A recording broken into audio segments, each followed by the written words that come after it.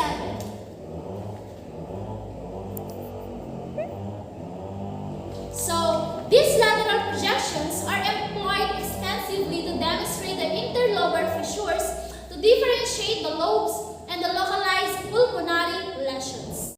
For the last projection, the AP-axial projection Lindblom method, lordotic position.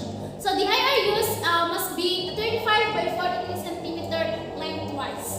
So place the patient in the upright position, facing the X-ray tube and standing approximately 1 foot in front of the vertical grid device. So instruct the patient to lean forward, shoulder in contact with the IR.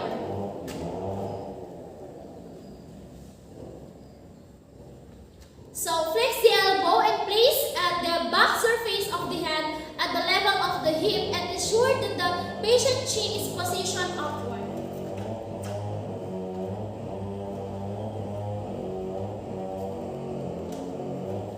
So the IR should be 1.5 inches above the relaxed shoulder because it is to avoid cut-off. So the central ray for this projection is perpendicular to the center of the IR at the level of our mid-sternum. So this shows an AP-axial oblique image of the lungs demonstrating